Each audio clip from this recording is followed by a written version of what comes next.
So Tilly here was acting a fool. I just want to show you. She hasn't been worked a ton. That's their canter. You can tell a lot from watching them loose. That's much better than she used to do. That's her left lead. Her right lead is the harder one for her. So there she's just kind of doing a saddle gate, slow rack.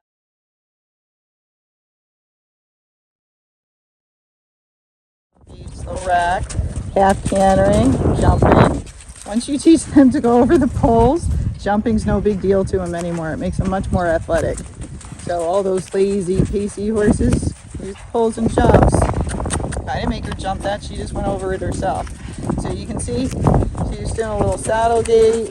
Now she's being coordinated, a little pacey. See that swing in there? And somebody just asked me about Surefooted. Tilly's pretty good with her feet. She's a more sensitive mare. She's on the hotter side. She's a little spooky. All those things make the horse a little bit more sure-footed. And so pacey. When they pace, they just swing their legs. They don't really bend their knees a lot. They keep their feet low to the ground, so good reason not to pace. Look, she helped herself get the canter. That's her right lead, and that's her bad lead, and she did that quite well.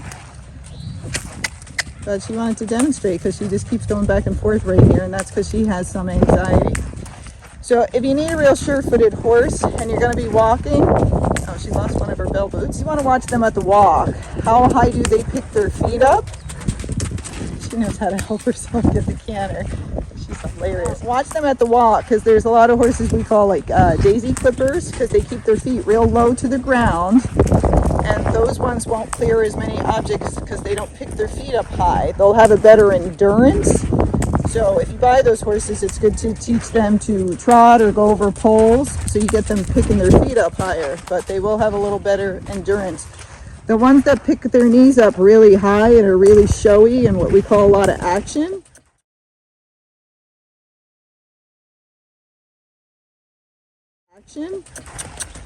those horses won't catch their feet on much because they pick their feet up higher, but it uses more energy and they can wear out faster, so they might not have as much endurance.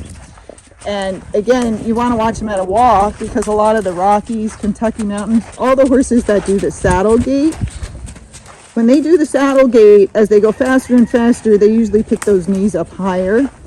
But when they walk, if they're not engaging and using themselves, they can drag their feet.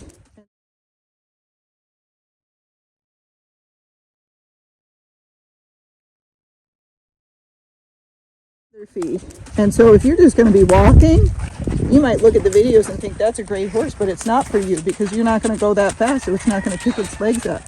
So even as you watch Tilly, let me see if I can get it closer. Oh, she's going to come over here. Go back out. And she's got one bell boot on, but just look how high she picks her feet off the ground. It's not very high.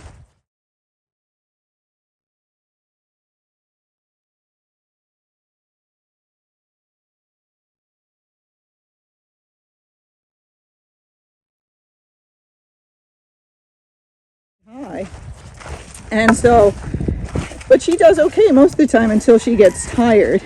And again, I taught her to trot, but otherwise she just gaited and paced and couldn't canter that well. So she's getting more sure-footed, and doing all those pole work is making her much more athletic and much more sure-footed. So you want to see how high that horse is picking up its legs if you need something real sure-footed. But if you're climbing and doing stuff like that, you need something that is going to do it at a walk. And you don't want something real lazy, because if you get too lazy, they drag their feet just like lazy people drag their feet. So you want something that's gonna, you know, have some forwardness in it, but you also have to be able to handle that. Otherwise, you start out with a lazy one, learn how to ride, and then upgrade when you're gonna start doing the trails that are more difficult, okay? Let's just put it all out there for a minute while she stands here. So for sure-footed horses, the ones that are sensitive, more forward, athletic when you see them loose, they're leaping through the air and doing all sorts of crazy stuff. They can fly over the poles without hitting them. And the ones that trot and the horses that lift their knees up higher are going to be more sure-footed, and the ones with a shorter stride. Okay? Now, if you have all of those things, They might be really sure-footed, but they might not gait well, so keep that in mind. So you might want some of those things, but not all of those things. The horses that pace, the horses that are lazy, the horses that are not athletic, they can't do the airs above the ground when they're running loose.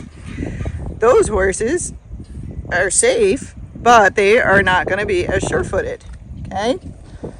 So you have to think, what can you handle? What do you need? Okay.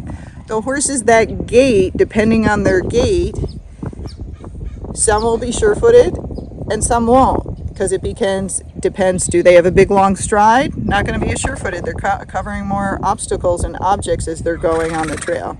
The ones that just gait, that have a short stride, those will. But watch their walk. Their walk needs to be short-strided too, not a big long walk, because those horses cover lots of obstacles.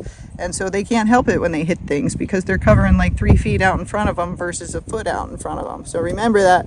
And that's why those horses you need to ride, and many of those are walking horses, and that's why I'm always telling people, like, you need to ride them. You need to make them pay attention, because they're gentle, calm horses, and they can be on the lazy side.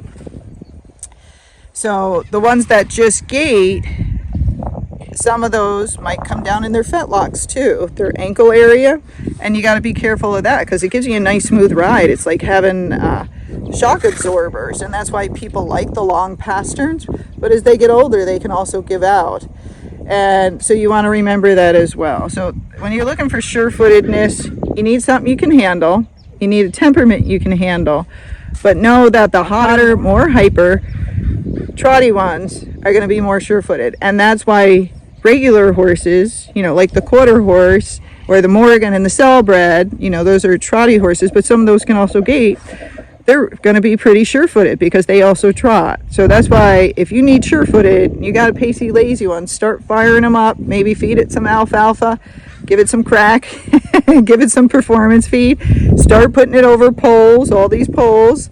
Start putting cavaletti poles, teach that horse to trot, and you might get a much better horse. But because it's lazy, you got to ride, and you got to help it to stay awake and not fall asleep. Just like if you have a lazy friend, you got to kind of go to their house, drag them out of their house because they don't want to go out.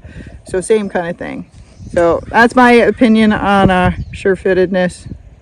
Hopefully I covered everything, but we'll see. Someone might say, because they did ask this, which breed is more sure-footed? It's not always the breed, it's the horse, what it does in that breed, that specific horse. So a Tennessee Walker can be very sure-footed, but the ones that have a shorter stride and the ones that are on the trotty side, that means they trot when they loose, not when you're riding them, but they trot when they loose. And if they're a little hyper insensitive, they're probably going to be pretty sure-footed. A Missouri Foxtrotter, they're very sure-footed, but a long strided pacey one is not going to be. You need a short strided Missouri Foxtrotter that's on the trotty side. Rocky and Kentucky Mountain horses, pretty sure-footed. Why? Because they have shorter strides than those other two. But if you get a lazy pacey one, it's not going to be sure-footed. You need one that's awake, you need one with a shorter stride, and one that trots is going to be much better. And the ones that I didn't mention this. The ones that gait versus the ones that just pace, it's kind of like this. Trotty are the more sure-footed, and then the ones that just gait are next, and then pacey ones are going to be the last sure-footed ones. So a Rocky or Kentucky Mountain with a short stride on the trotty side, that's going to be sure-footed. So that's what you're trying to look at. If you get ones that just gait, well, then you got to make sure when it's walking, it's picking those legs up and bending its knees, so it's getting his feet higher to cover things on the ground. Now you see, she just walked over this pole. She's standing there. This horse is athletic. She's a little spooky, right? And she's got the long stride, so that was against her with me teaching her to canter, but she's getting it now. She really can get herself in and out of stuff as long as she's not too tired. But if she gets exhausted, I'm telling them everything about you. If she gets exhausted towards our end of our ride, if she's really tired, she can get a little trippy. So I just got to pay attention and make sure she's paying attention to her feet, or just stop, get off, and rest those horses for a while and then get back on. But that's my opinion about that.